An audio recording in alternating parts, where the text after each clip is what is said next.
Your home for the best college football coverage in Utah is on the KSL Sports Zone. Ready?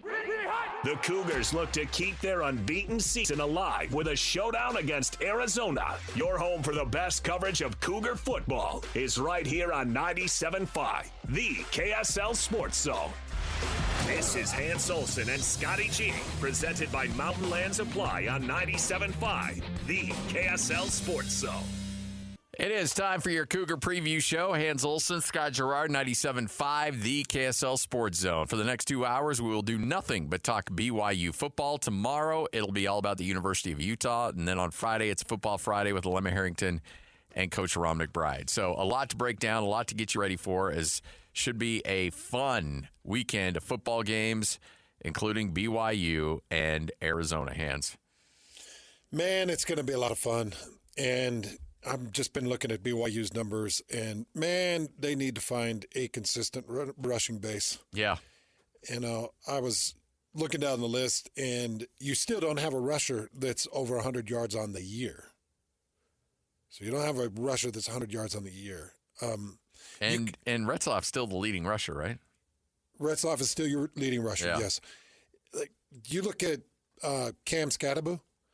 Cam Scatterbu, he's got 615 yards on the season.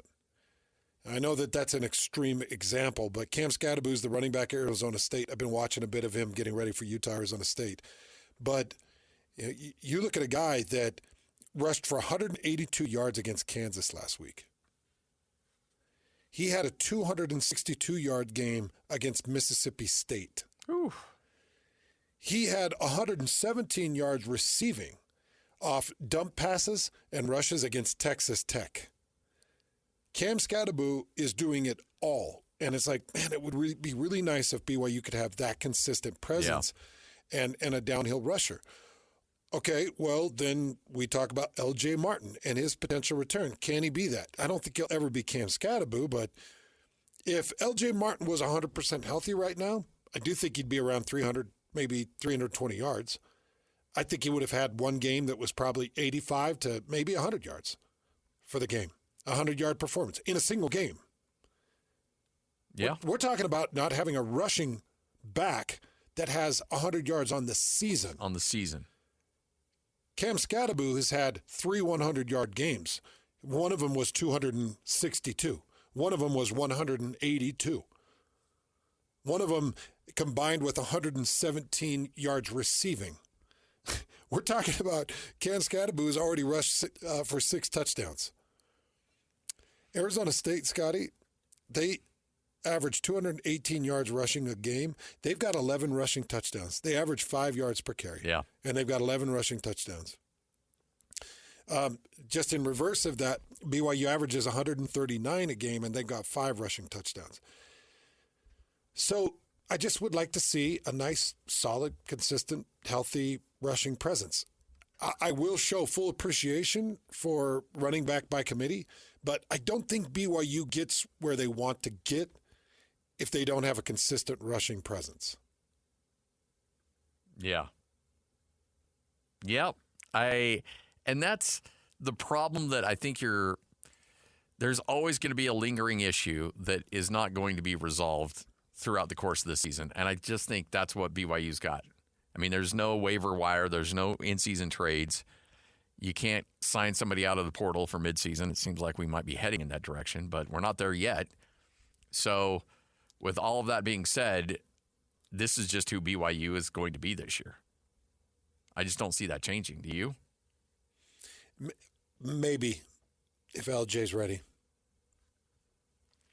If LJ is ready, I could see him putting together a second half that would show what he would probably get himself.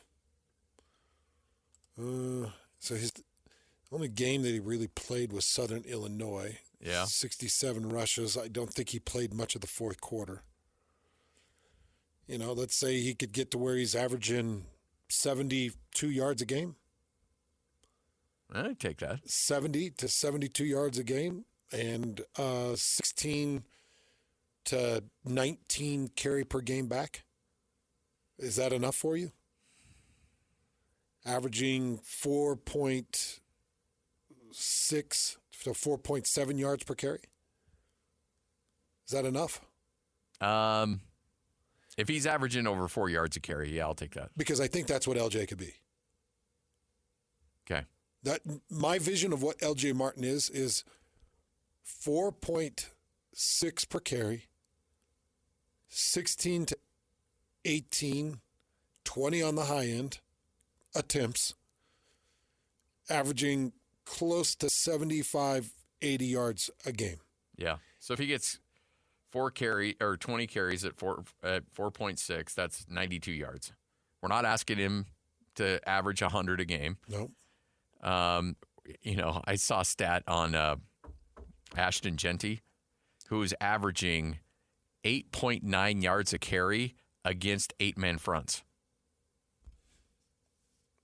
Which, for those of you that don't understand what that means defenses are taking everything they've got available, except for 3 accounted DBs. Yes. And they're doing everything they can to bring him down. And they're not doing it. So, yeah. That's a pretty bizarre thought. Isn't that crazy? Mm-hmm. But, I was going to try to shoehorn that in somehow today because that blew me away. It's a great stat, and it's acknowledgement of what insane rushing could do. And that's why I brought up Cam Scatterbo. Yep. Arizona State's doing some great things, but I think Cam Scatterbo is the heart and soul of that team. Yeah. And I'm not asking LJ Martin to be the heart and soul. I'm asking to find one that's consistent, that can stay on the field. It's like Sione Aimoa jumped on the field, and he showed some really good things. And I was really excited to see him against Baylor, and then got word at some point in the week that I was not going to get the chance to see that because he would be out. And it was like, dang, man, then what? Now what? I don't think that the offensive coaches are panicking at all. No, I think nor should they. All right, well, fine then. We'll figure it out. Put in Inkley. Yeah. All right, well, fine then. Put in Nawahine. What do you want? Yeah. But if you had that Tyler Algier, I just think that it would put a different gear to this team to where you could say, let's grind this one down. We'll beat them up with defense. We'll grind it down with the run game. We'll control the clock, and we're not going to put ourselves in harm's way. Yeah. Like let's say that Jake Retzloff comes out, fumbles it, like he did against SMU in whatever the first or second drive. Do you remember? Oh yeah, yeah. Throws a pick in whatever it was, like the second drive or so. And you're going against a very good team, a very sound team. Now, SMU is a sound team, and they should have been able to get things going offensively, but they were in quarterback transition, and I think that you caught them at the right time, and you had the right defense to beat the tar out of them, to just smoke them. So I think that all worked out really well. But if you're getting into a game, and it's just getting ugly and nasty, and you got a couple turnovers, and you're like, we got to turn this into a street fight. Just cut the gloves off and let's go bare knuckles in the streets. And if you got the running back that can do it, you got the defense that could do it. Yeah. And I think that that's a different gear where you could go and say, we can't allow Central Florida to have their offense on the field. We can't put KJ out there. Can't put Martin out there. Can't have it. So we're going to find our gaps. We're going to get 3 in a cloud of dust. We're going to throw as many haymakers, and we're going to sacrifice, and we're going to be unpredictable and bold defensively, and we're going to win this game. Yeah. 17-15 if we got to. Yeah. Well, you've mentioned, as a guy that played defense at the collegiate level, that if you're extremely assignment sound, you feel comfortable stopping the run even if you have a talent deficiency. Yes. I think you can also flip that around and say if you're creative offensively and you're able to, you've got good offensive line play, which BYU has, I think you can still manage a decent, maybe not an elite running game, but a decent run game based on the creativity of your schemes and your offensive line. And the reason I bring that up is Miles Davis, let's be honest, he's not particularly good. He's serviceable. He's a serviceable college running back. but he'll never be your 20 carry a game guy. Well, he's had all the opportunity in the world this year. I'm not saying they've given him 100 rushes, but he's had the chance to take the torch in practice and in games and hasn't done it. But he made one of the biggest plays of the season when they went for it on fourth down against SMU, and now it had a little bit more to do with Retzloff than it did. It was good timing. As Retzloff held onto that ball on that option as long as he possibly could, and then pitches out to Miles Davis on that fourth down. Miles takes it in. They get into field goal range and end up winning the game on the field goal, thanks to the defense getting a stop on the other end. He pulled the contained defender. And so it was great. And so it wasn't about the skill set of the running back per se, but it was the skill set of your quarterback, your offensive line, and your play caller to put BYU in a good situation where they could run the ball and get good positive yards. So, to steal a phrase, it takes a village to run the football. Mm-hmm. You don't have that Ashton Genty. You don't have that Tyler Algier. You don't have that guy that's going to be running for big yards at the next level. So what do? You manufacture that running game. Mm-hmm. Much like BYU's had to manufacture a pass rush over the last several years until this year. Well, a lot of patchwork. A lot of creativity to make it work. You are right. If you just get the basic schemes and some good blocking concepts, you should be able to build some creases and put a running back that's holding a football into it. Yeah. Yeah. I mean, that's the base concept of it. You should be able to do that. And I think that they've done that to a certain extent. I guess there's a part of me that wants a bit of a hero. Oh, yeah. Yeah. And I'm thinking LJ Martin could have been and probably would be that guy. He's averaging, I don't know. Well, he was injured. Let's say he's at 70 yards a game and he's played 5 games. What is that? 350 yards? Yeah, that's not bad. I'd say he'd be a 350 yard back, maybe a 400 yard back, and I feel okay about that. And I think that's what he can be to finish out the season. Yeah. As long as he comes back and stays healthy. And that's a big if. It's a big if, man. I mean, all right, take LJ Martin out of the mix. Would Mekhi Bernard start at BYU right now? With LJ out? With LJ out, oh, yes. Yeah. Would Mike Mitchell start? Yes. I think he would. Yeah. I mean, Jalen Glover may start at BYU. Without LJ Martin. Give me just a second. Let me think about that. Rasul Faison definitely would start. For sure. Yeah, for sure. Faison may start over LJ Martin if LJ Martin was healthy. So basically you're asking me if he's better than Noahine, Rapati, Davis. I think he is. Hunga. Because you're also saying Moa out, right? Yeah, Moa out. Yeah. I would probably go Moa before Glover, but I would go Mike and Mekhi before Moa. Yeah. So, yeah. What I would love to see for the meat of the remainder is this thing really starts to heat up is Moa and LJ Martin healthy. Yes. It'd be a really nice combo. That's your foundation right there. Yeah, it'd be a really nice combo. And because I am the old school, give me great defense, give me a good run game. Yep. And then let everything else be the icing. And BYU's most consistent and stable part of their offensive team is the receivers. So give me a good run game and give me good defense. Well, that gives me a lot of opportunities for my receivers. Mm-hmm. Because right now I'm telling you what I do defensively. Defensively, I'm definitely not going Genty 8 in the box. Yeah. Against BYU. I'm making sure that Chase Roberts is bracketed. I don't really feel like I've got to worry too much about a tight end unless I see him connected and break into the seam off of play action.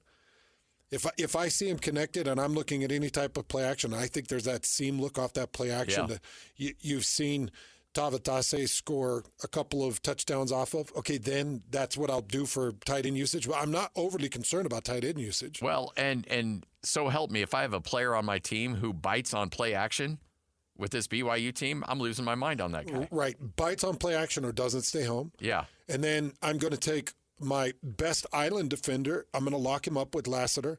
I'll probably actually play cover 2. I'm going to keep 2 over the top.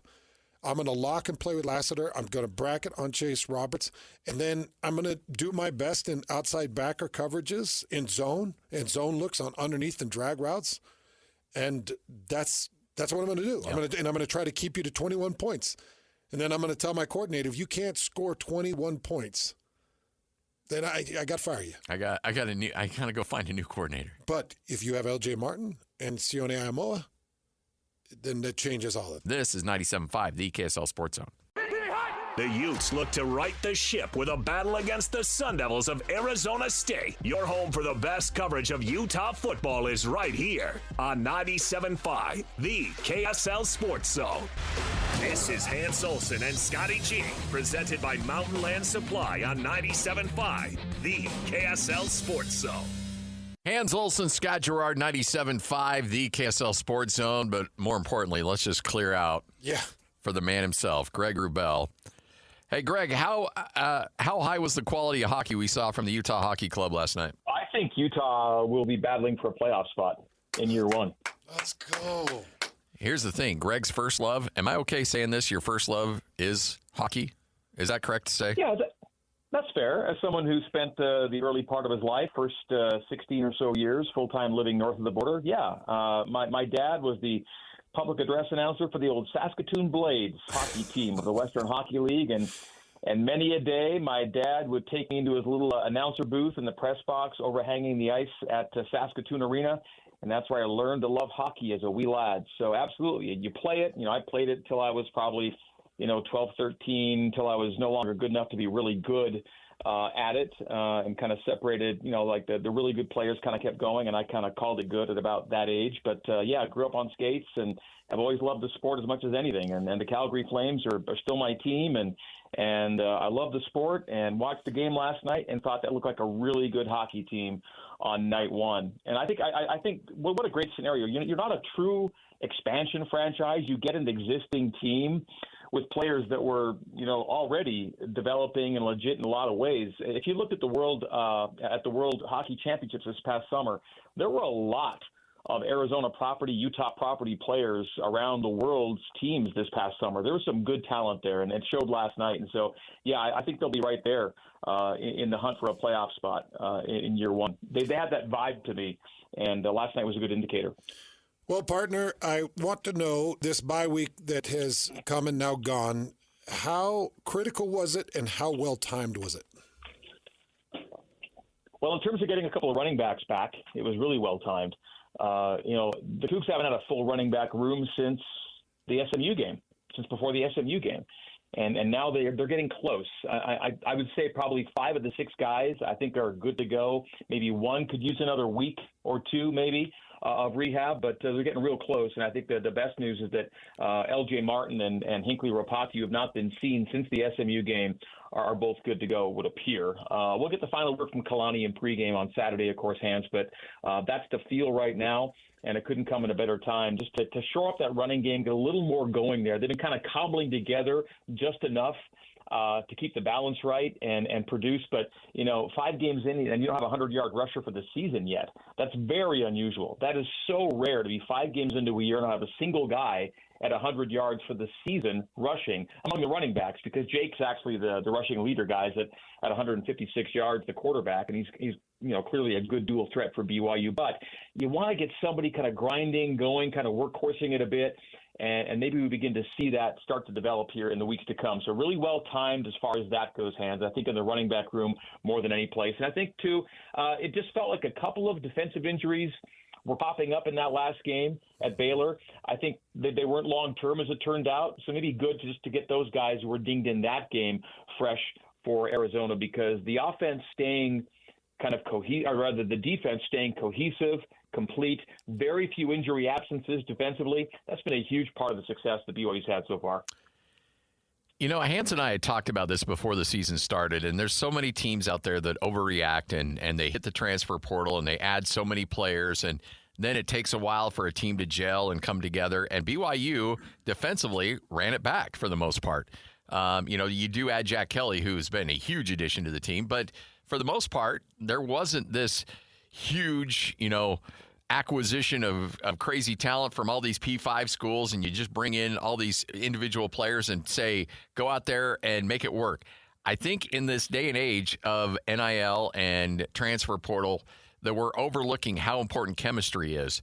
BYU has got a lot of chemistry on that offensive line. Now they got a lot of chemistry on that defensive side of the ball because, for the most part, these are BYU guys. How impressed have you been with what this defense has been able to do just from that standpoint of just going from last year to this year? And do you think chemistry has a lot to do with it? Yes, and they ran it back on both sides of the ball. Really, you could say that the success the offense is having, and yeah, there are some numbers you want to pick up, but bottom line is, they've scored 34 to 41 points in 4 of their 5 games. So the offense also benefited from that same element, and Aaron Roderick's kind of underscored that point that in this new era, offensive football in particular, but football in general, is probably the toughest sport to stay good and be good if you're having to shuffle characters in and out because of the complexities of both sides of the ball. And so the fact that BYU was able to keep more or less the team intact, I think has seen the benefit both offensively and defensively. You can't overstate that component in how BYU's played this year. I think Jay Hill having year 2 as opposed to year 1 is a big part of it as well. I think Hans might concur with that it took a while for the system to take root. And we're seeing the benefits of that. I think BYU's secondary is as good as we've seen it in some time. The team pass efficiency numbers, you can't really hide those. I mean, that's a really good barometer of how well your team is defensively is your team pass efficiency defense. And they're sitting 5th nationally right now. There are a lot of concerns about leaving somebody exposed in that secondary right now. They all feel like they've got a handle on their position. And kind of slowly but surely you see things like true freshmen getting more and more important reps in big games, Tommy Prasis and Faletau Satuala.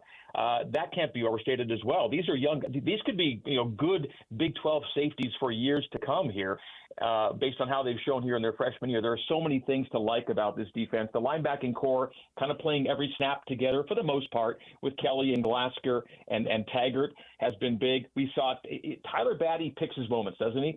He's not jumping off the page with 9 sacks and 13 tackles but when he makes his presence known, it is in such a forceful way, both physically and an impact on the game.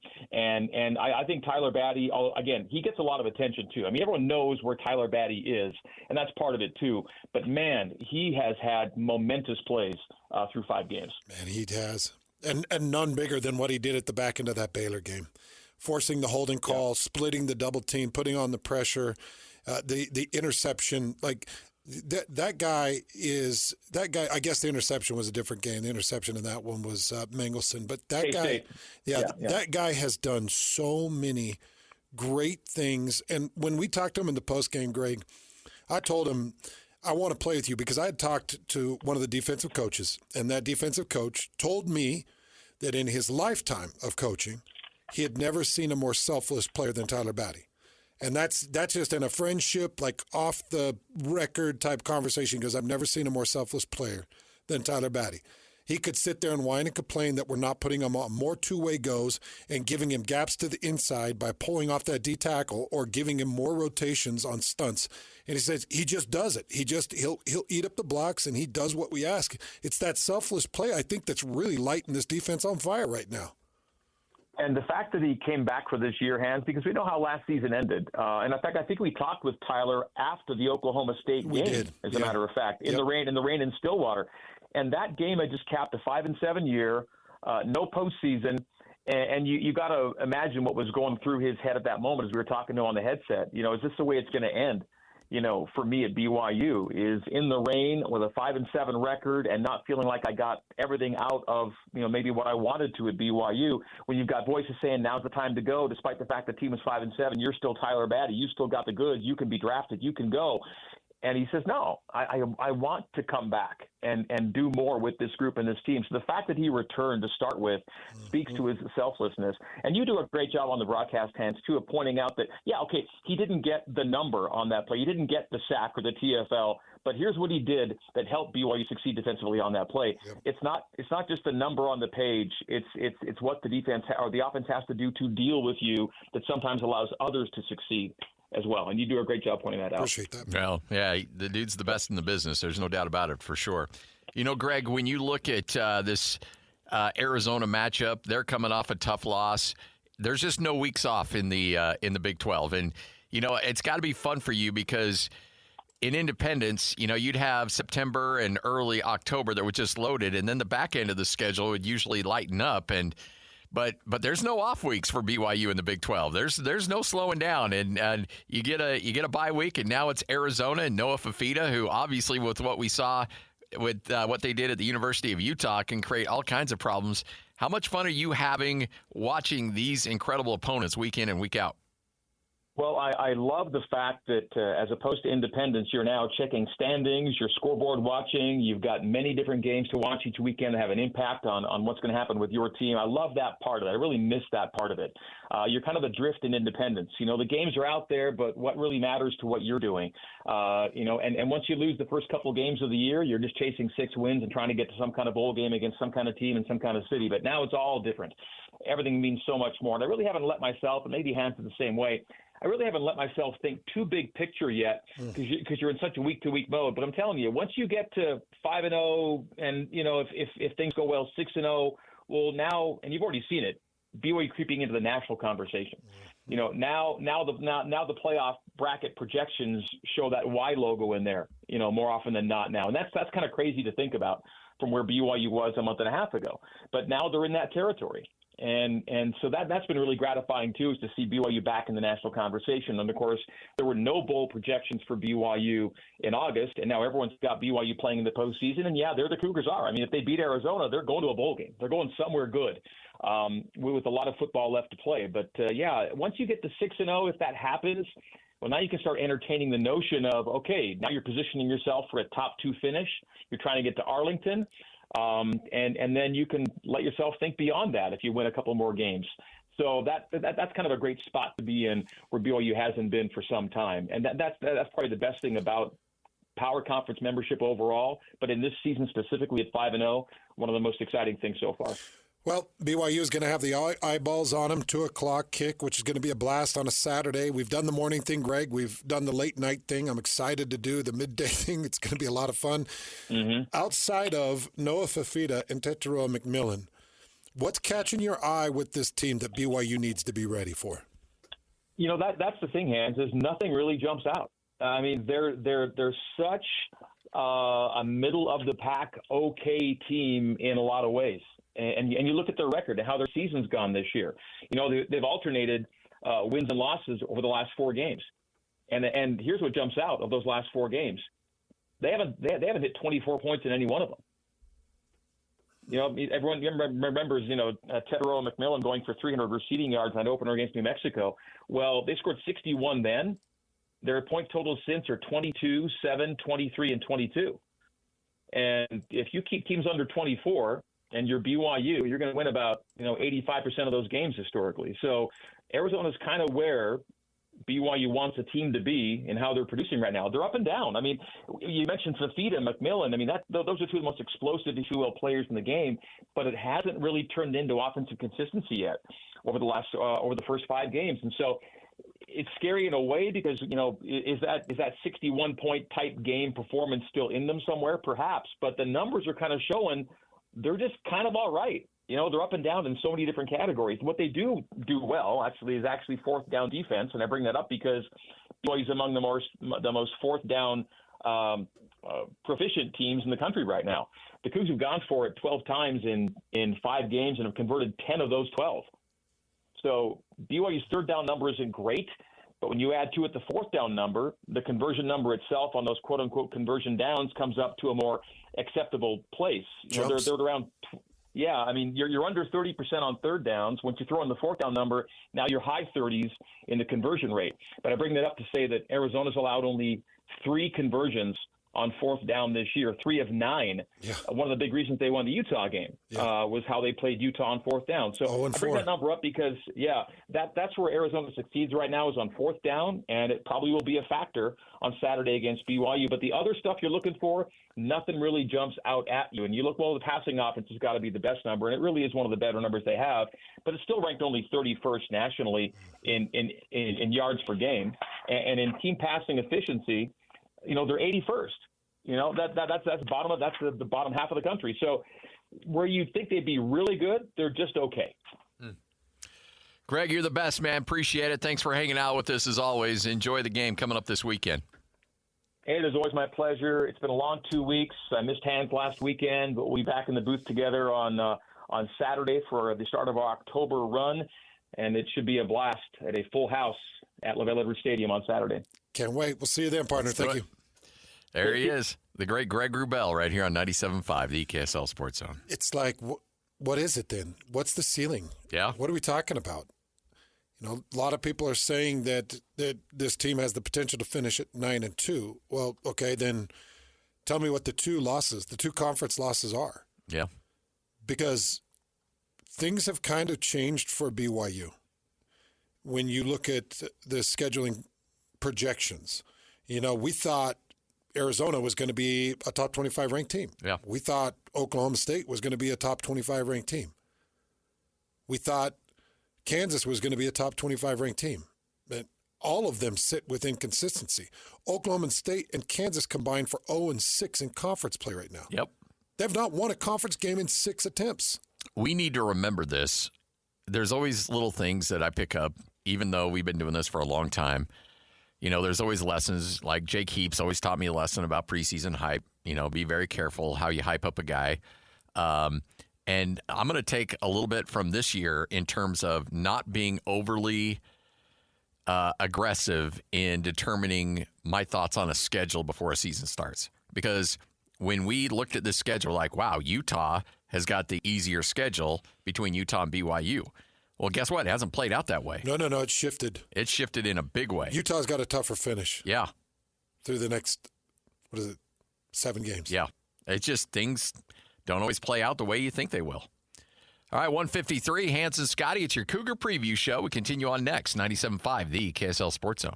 It's official. 97.5, the KSL Sports Zone is your official radio home of the Utah Hockey Club. When the puck hits the ice this fall, you'll hear every goal, every check, and every tension-filled moment right here on the Zone. Your exclusive home of the NHL and the Utah Hockey Club in Utah is right here on 97.5, the KSL Sports Zone.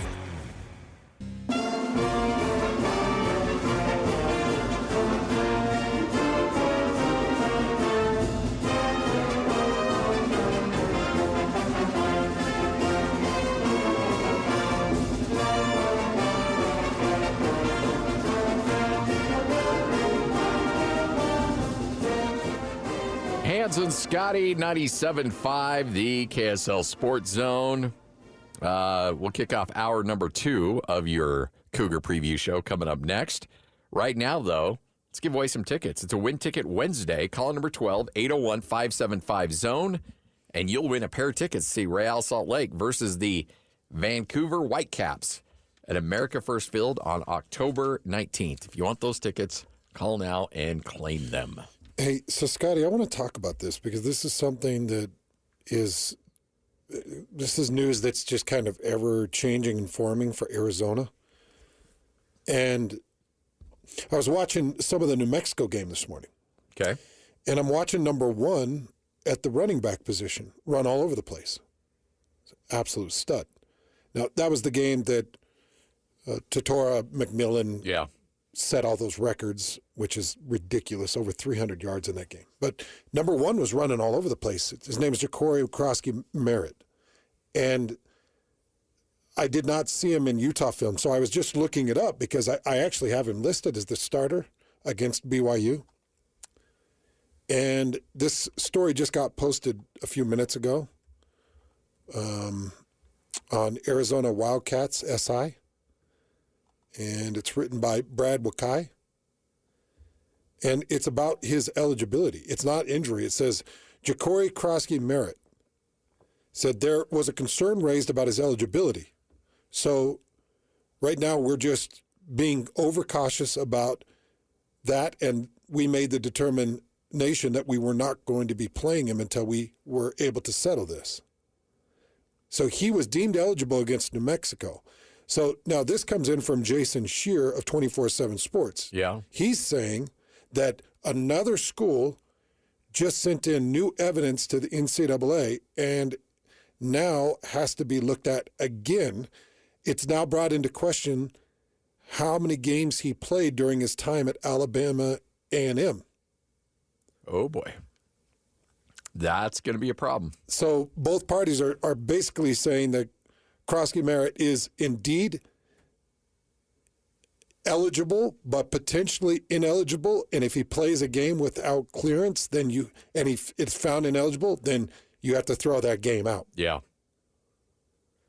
So it says Arizona's taking a cautious approach with the belief that he could miss the rest of the season.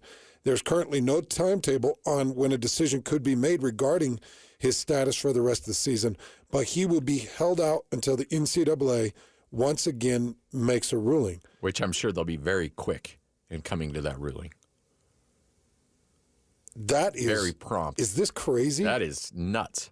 Okay, so what I'm saying is you darn well better be ready for him, because this guy is the real deal when he's on the field. He's about 6 foot, 210 pounds. He's a senior, and he did work. I think he went for 110 yards or so against New Mexico to start out the season. But it's looking like Arizona could be without him again. Jeez. All right, coming up at 2:30, Shehan J. Raja will join us. We'll chat with him. He had some strong comments about BYU earlier today, so we'll touch base with him. This is 97.5, the KSL Sports Zone.